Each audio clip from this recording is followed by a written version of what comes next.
You are listening to EP Culture Beat, the underground source of El Paso, Texas. In this episode, we talk to longtime El Paso weatherman Chuck DeBroder.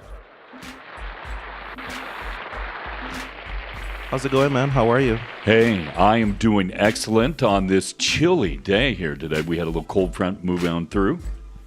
Thanks for being on the show. How'd you get started in weather forecasting? Well, I have a double emphasis degree from University of Southern Colorado, which is now called CSU Pueblo. It's kind of like the UTEP of Colorado. And I did radio in college. My freshman year, I won a silver mic broadcasting. And I worked weekend on a news talk sports radio and got minimum wage. And I said, gee, I kind of need to make more than minimum wage when you graduate from college. So I did PR, and I worked corporate advertising PR, a paid internship for a while with Coors.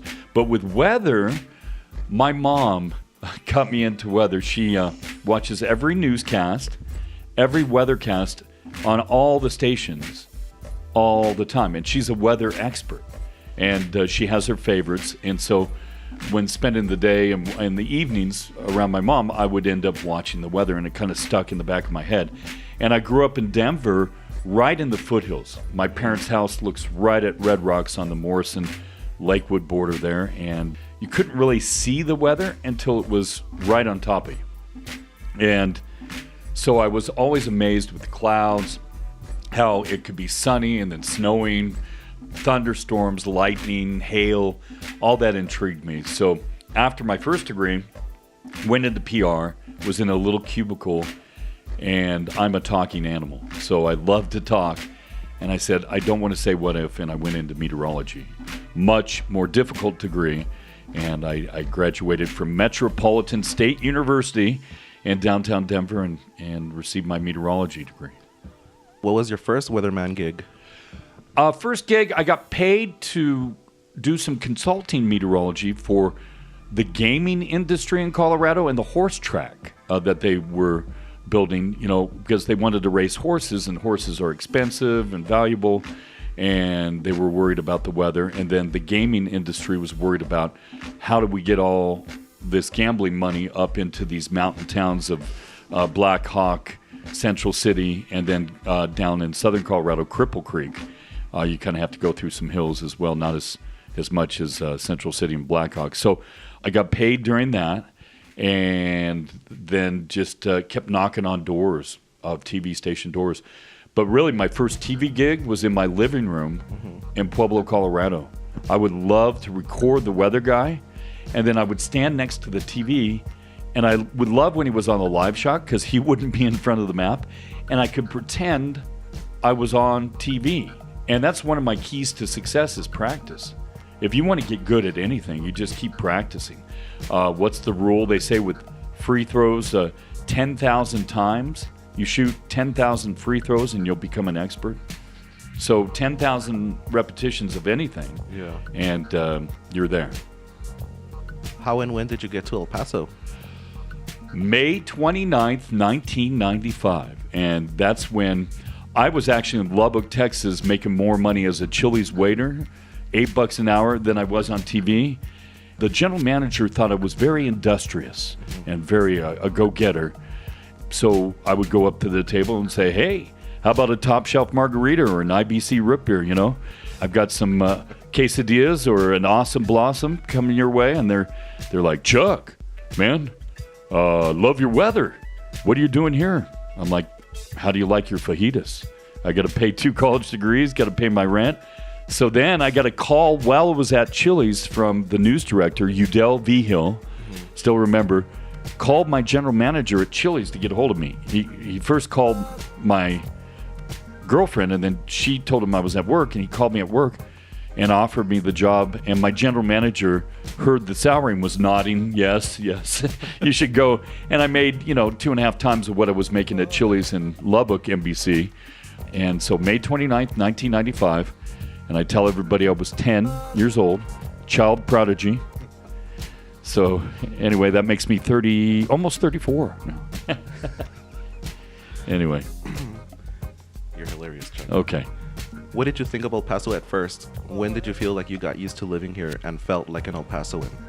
In Denver, I had a friend and grew up kind of around Little Chihuahua, Little Juarez off of Federal.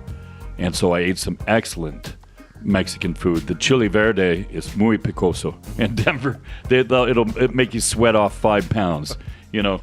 So I kind of grew around the culture. And then Pueblo, Colorado, where I got my first degree in broadcasting PR, is like a mini El Paso. It's majority Hispanic.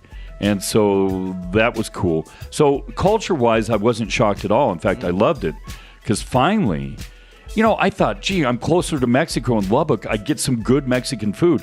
No, they add rice in everything. Rice and tacos, rice and burritos, you know, and then they're like, oh, no, this is Tex-Mex. I'm like, no, this is not very good. That weird cheese. Yeah, and the weird cheese. Like, how did you think this was Mexican? I don't know. But, yeah, so I was happy about the food. The people are so nice. Happy about the low crime rate. I just remember, though, I would go to work for the morning show, and they kind of, well, yeah, okay, they lied to me. There was only one weather guy. So I had to do mornings, 3 mornings a week, and then I had to do weekends. So Sunday night at 11 o'clock, I would record for Monday morning, and then the main guy would record Monday night for Tuesday morning. So I get Monday, Tuesdays off. But it was a little rough. And TV, boy, they think that you don't need sleep. And they also think that you don't need money. But anyway, at first. What was the most significant thing you learned in your time as one of El Paso's TV meteorologists? I learned that people say the weather never changes here, and I call BS on that, of course. We've actually become more humid. Our rain total, even though we're still the driest city in Texas at 9.73 inches of rain a year, we've actually, since I've been here, gone up about 0.3 of an inch, and we've seen more rain. And we'll see more rain this year. It's a weak El Nino, especially during winter, so we may even see 2 or 3 days of some snow, El Paso snow. The stuff that lasts for 1 day? Well, you know, at least till noon, Yeah. you know, and then it starts to melt. Did you get recognized or win awards for your TV work? I did. I won, let's see, I was runner-up to a woman in Albuquerque for AP award. I've won some, like, funny awards, you know. I won Best Meteorologist El Paso Times 1 year, City Magazine, Best Meteorologist, Best Hair, TV Hair with What's Up, and, you know, it's just because of all the hairspray that I use. You know, but John Purvis has me beat on K-Fox. You could actually shoot an arrow at John's head, and it would just bounce right off because of the hairspray, so. What's the He's a good guy. He's a friend. What's the hairspray brand that you guys like to use? What is the brand? I have my wife here. Yeah, not sure.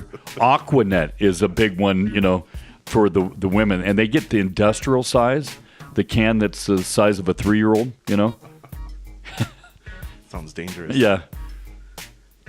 You're essentially the El Paso weather guy for many young El Pasoans. What's that like? You know, it is really cool. And even the younger ones now know me from social media. And a couple girls the other day were with their parents, and they said, oh, hey, there's that guy from FitFam, because FitFam rebroadcast my 7-day. Not from TV, not from Channel 9. There's that guy from FitFam. And, you know, and I do really believe that Instagram is the most powerful of all the social media because it's instant. You know, Facebook has me frustrated because I put out a weather forecast, and some of my Facebook friends will get it a couple days later. I'm like, oh, that's not good if you're doing a forecast for today. But I'm on both my Facebook pages, but like Chuck DeBroder, Certified Meteorologist, Chuck DeBroder on Twitter, and WX Chuck on Instagram, and you'll get daily forecasts for El Paso, Juarez, and Espanol, and in Celsius, which I put now. And actually, my wife does all the graphics. She's amazing. Nice. And Las Cruces, and then a 7-day, twice a day. Actually, the El Paso, tonight, tomorrow at night, and then today, tonight, and the next day on all 3, Las Cruces, El Paso and Juarez the next day in the morning. So you're still pretty busy. yeah. You just gotta fight the algorithm. Yes, the algorithms, yes. And that's what they put into all the models. And they take the height, the mountains, they take the average temperatures, the wind directions, the pressure. And calculus is fun. I met the algorithm of social medias. I love that. That's nerd humor right there. There we go. I love it. All right, a few weather factoid questions for the folks out there. Why is it always warm here? You know what? We have two deserts one to our southwest, the Sonoran, and then one to our west, our south directly, Chihuahuan Desert. And we get westerly, southwesterly winds. So the winds help warm. And then we get a ridge of high pressure that camps out or rebuilds over the southwest that really heats up Phoenix, New Mexico, and really El Paso's more part of Mexico and New Mexico than it is Texas. But, we're almost closer to LA than we are Houston. So that's crazy. Yeah. I think you answered this already, but maybe you can elaborate a little more. How much rain do we get per year? Yeah, it's like 9.73 a year. That's our 30-year average. And it used to be like 9.37 when I got here, 23 years ago. So it's gone up, yeah. Why is our weather so weird? Well, the whole Earth goes through cycles. And the Earth has gone through massive drought. It's gone through massive cold. We may be transitioning. Will any of us see a complete transition in our lifetime? No. Will we see patterns change? Yes, and we have. Especially, I would say, the last 3 years has really, and it's gotten more difficult to forecast as well. There's been some crazy things happening that the Weather Service even adjusted their algorithms, and they were off and they readjusted. And so we've seen cold where it's normally warm. We've seen wet weather where it's normally dry. Mm-hmm. So, last 3 years have been changing. Do you think it's global warming or a government conspiracy? Well, I don't know about, I don't think probably a conspiracy. But the HARP program in Alaska and Japan and Russia, they heat up the bottom of the ozone layer to 60,000 degrees Fahrenheit to change the pattern of the jet stream. And the jet stream is the river of air at 30 to 60,000 feet that carry the storm systems. Now, they do it, they say, to help bring wet weather to where it's dry and, agricultural type reasons or whatever. But can you imagine if you controlled weather as a weapon of war? I'll just leave it out there. But again, not conspiracy, but it's like a giant microwave oven that they've tripled in size over the last 10 years. It, right? And they just heat up the... natural. No. So have they modified the weather patterns a little bit? Probably, yeah. But is it conspiracy? I don't know. But I would say global warming, you can't deny the world temperature going up a little bit every year. And seeing the melting of the ice caps and everything. Now, is this a natural Earth balancing act? Might be. Is it a moneymaker for people? Yeah, on both sides of the, people that don't believe in it and the people that believe in it. So I'm going to believe in it so I can get a lot of donations sent my way. No, send the money to Chuck DeBroder's charity fund for global warming. But no, you can't deny it. It is happening. Yeah. Has it gotten hotter in El Paso over the years? Because this past summer was pretty hot. It has. We had 45 days of 100 degrees or above. We had the second hottest May on record. Really, the last 2 years, we haven't had a winter. We've just gone straight from fall into summer into fall. So right now we're in fall. You're involved in local charities. Which ones are they, and why did you decide to get involved? I believe, and you don't have to broadcast your giving. In fact, if you do give, you should just give from the heart, and there you go. Angel from Project Hope, Angel Gomez, he is amazing. He helps the church in Northeast El Paso give away free turkeys every year. He goes around and has people dressed up as superheroes to brighten the kids' days in the hospitals. And he's had heart challenges like myself, and he even helped me when I wasn't getting paid by Channel 9. Never missed a day, never called in sick for 17 and a half years until had open heart surgery from a strep virus. There you go. So that's why you need sleep and to stay healthy. But they used my own parts, sewed me back together. I've got mitral valve went from 3 doors into 1, and I'm good to go as long as I don't stress. And now that I'm not working under restrictions and under iron-fisted management, my stress level's really reduced, and I'm much more healthy. But yeah, I almost passed away. So he's got some heart valve problems, but he helped me out. I was off for 6 weeks with the operation and recovering, and I do help him out from time to time. Other charities that I help out, the Down syndrome is a big one as well. Alzheimer's, Epilepsy Foundation. We had breast cancer awareness with our graphics were pink for a month. This month it's diabetes awareness, a big challenge here in the borderland. So we have it blue for diabetes, and of course for honoring our veterans as well. That's cool, man. So you're just involved just because you just Yeah. want to do it. Well, you got to be, if a community gives like they have given to me over the years, you can give back. And I give back still with forecasts. Now, eventually, will I make money from it? Yeah, eventually.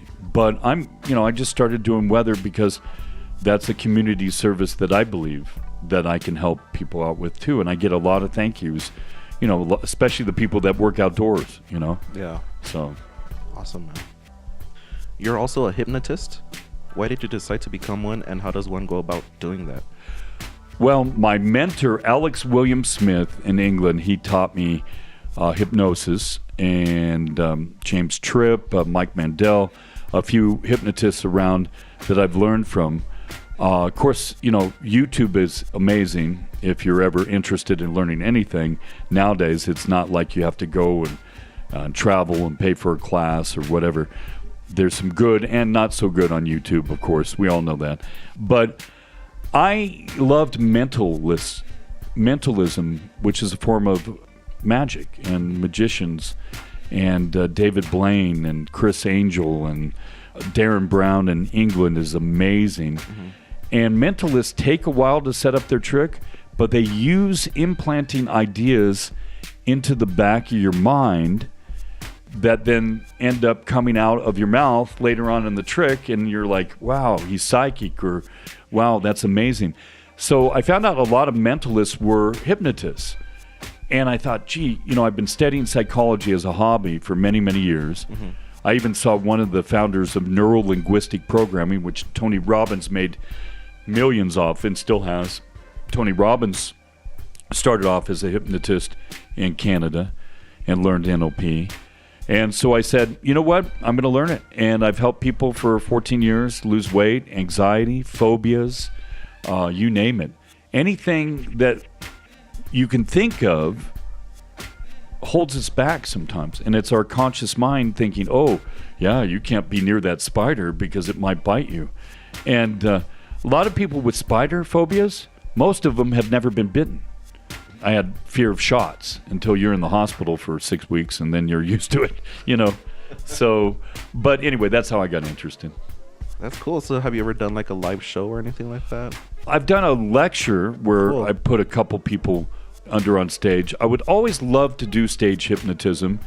Hypnotherapy in an office is a different bird, but with a couple little reps, I'm sure I can launch right into some stage hypnosis. Especially the intelligent people who have a lot of focus are the ones that are more easily hypnotized. And of course, we're hypnotized every day. Have you ever driven home and all of a sudden you're like, oh, shit, I'm home. How did I get home? Well, you zoned out and you went from beta, the first level of consciousness, to the first level of hypnosis, alpha, and you're still going to jam on the brakes. You're still going to swerve, but you're zoned out. You're not distracted by your cell phone, combing your hair, the radio.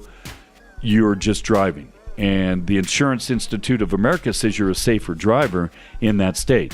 When you see a good movie, good TV show, you get zoned out. You go into alpha state. Then at night, we go into theta and delta with our slower brain waves, and that's our reparative sleep state.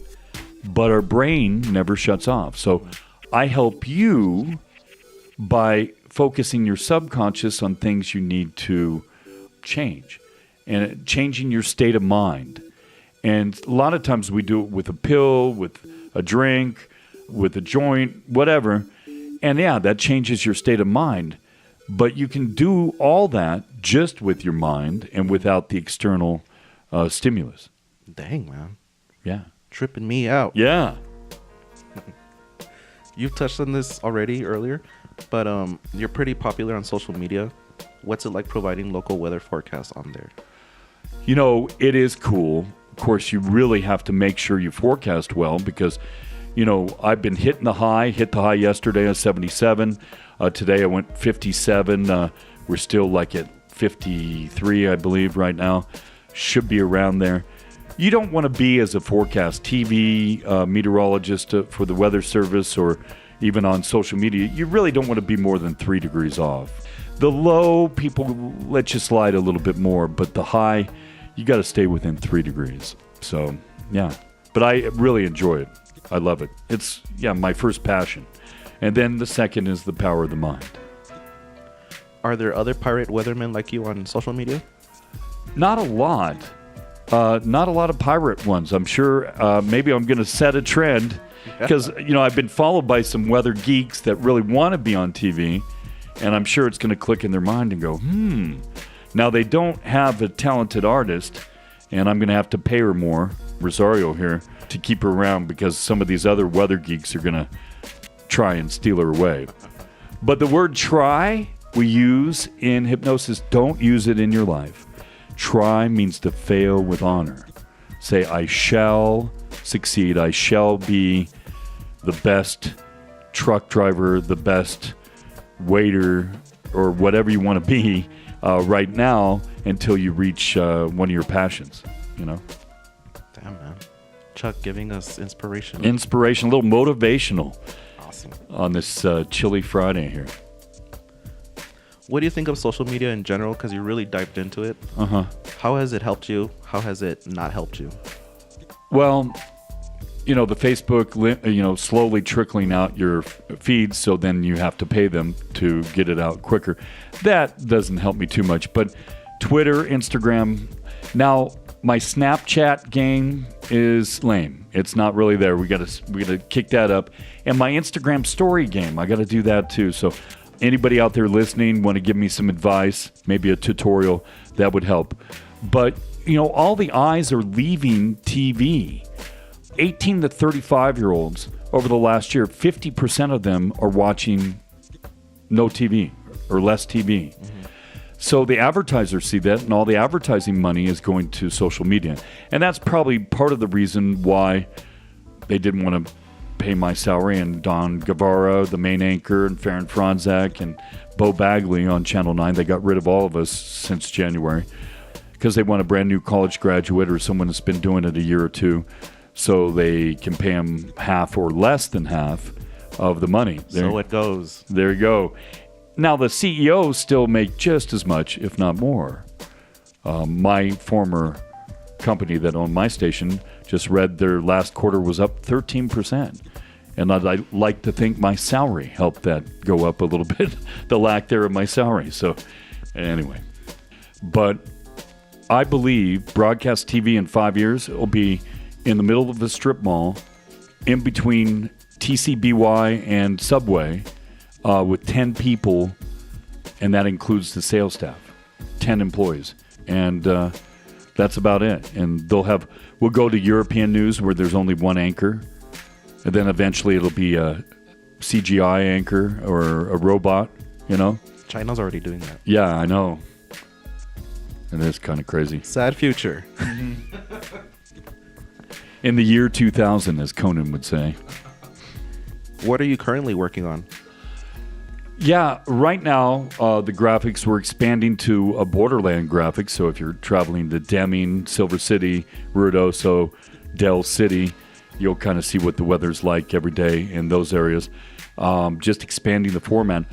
Our plans are to do a video forecast like I was on TV at least once a day with the graphics next to me. So that's a goal. Also a video podcast where I'm going to interview some famous and maybe not so famous people from the borderland, people that I think should be famous, artists, musicians, people. I love supporting the arts. That's why, I love seeing live music. A lot of bands travel through here. I'd love to see venues like used to be Boomtown, now it's Neon Rose and Monarch, catch a couple of those. Eventually the living room is going to have a patio and outdoor music is just, you can't beat it on a borderlands sunny summer warm evening, So, yeah, I want to support that. Then any actors, we have a ton of actors and comedians that come through here or just right up the road shooting a movie or a TV series. I would love to bring a few on my show, so. Yeah, that'd be super cool. And by the way, they're opening up another Alamo theater on the east side, so that's great for the east siders. And we've been traveling to the east side, and I'm going to give east side some love because they've really been giving Chuck DeBroder some love and also paying for my lunch, which is good and always important. But no, Gold's Gym and Born and Raised and Steve-O's wants me to go out there. Now, the traffic on North Zaragoza, you are taking your life in your hands around Montwood, Zaragoza, what they call it, Devil's Elbow. But I love the east side, and it's growing with, it looks like Colorado. It reminds me of when Denver started to grow before I left. So what are your plans for 2019? Wow. Being stress-free, being happy, and being healthy. A healthy number one. If you don't have your health, you don't have anything. And Rosario told me that for years when I was blind, working in TV, and they didn't care about my health, and I almost died once, and then I was heading down that road again. Rosario and the big guy, will slap you around if you believe in the balance of the universe or God, whatever. But God said, hey, Chuck, enough of this. We're going to change your route. And, change ends up being a good thing. You think it's bad, but really, there's a lot more options. Answer your question now, Chuck. Okay. After surrender. A video podcast, weather cast online, keep the weather graphics going, and just having fun. And if you guys have any other Chuck DeBroder ideas, please message me, Chuck DeBroder, certified meteorologist, Twitter, Chuck DeBroder, and WX Chuck, Instagram. I'll answer you right away as soon as I see the message. So, how does El Paso inspire you? El Paso inspires me in many ways, but I think it inspires me because there are so many real people, and they keep it that way. And it is the biggest small town in America. We're growing by the hour into a bigger city, but we're not seeing the increase in crime or some of the other problems. It's pretty balanced out. And boy, it just inspires a lot of people. But I think the sunshine gives you a lot more vitamin D, gives you a lot more positivity, and plus the vibe of the people that really, if you can harness that, you'll be very successful and happy living here in El Paso. Is there anything else that you'd like to add? Anything else? Well, if you'd like to experience some changes with hypnosis, also message me as well, and we can set up an appointment. Good thing I'm El Paso priced. So for the price of somebody's quinceañera showing up for the gift and everything else, I will help you get rid of a phobia, anxiety, also just make you stay more focused, steadying, lose weight, focus on exercising, a lot of positive things there. But what do I want to add? Well, I'm not going anywhere. a lot of people want me to go to another market and do the weather thing. But then I think, gee, I'm going to have to work the holidays. I may have to work until 11 at night and then get up at 2:30 to go and get ready to do the morning show again. In Lubbock, Texas, I had to stay until the morning guy arrived. 3 in the morning, I'm telling people, okay, everybody in Muleshoe, Texas, go to your tornado shelter. But up there, it's a tornado headed your way. And, it's an important service, but once you spend 2-3 weeks at your job, it gets a little mentally tiring as well as physically. So you're just over those crazy hours? Yeah, crazy hours. And with the eyes disappearing from broadcast, not as many people watching, and it's not as powerful of a medium, I really think social media will be better serving me and serving the community of the borderland. What happened? Well, why did you get let go? People speculate I had one bad broadcast because I caught the flu, and I'm allergic to sulfa drugs, penicillin, also codeine. I have weird reactions to drugs. So I had a not so great broadcast, but I was actually terminated over the phone after 23 years by the general manager. In writing, it says I was in violation of one section of the company's policies and handbook, but in that one section, there was 10 different reasons for termination. So you could just pick one, I guess, but they wouldn't explain that to people that called them to ask them about it. They wouldn't explain it to state legal entities. So basically what it comes down to, they wanted to cut a salary, and they still haven't replaced me. So in my career, the average time to find a replacement weather person was 3 months. It's taken as much as 6 months for people, general managers who have gone over budget and want to save budget, and so they don't replace positions that have disappeared. And a lot of the positions were filled internally that they got rid of. They brought in an outside internet producer and an outside main anchor, but for the most part, they really haven't filled the positions they've gotten rid of. So you just don't want to pay, man. No. Well, Chuck, thanks for being on the show. You're welcome. It's cool that to know that you're headed into the future on social media, on things other than television. It's good that you're still going to remain a face in the community. I love El Chuco. I love El Paso, and it's become a part of me. And I'm not going to leave you. I'm going to stick around. Awesome, man. Thanks for being on the show. All right. Thank you.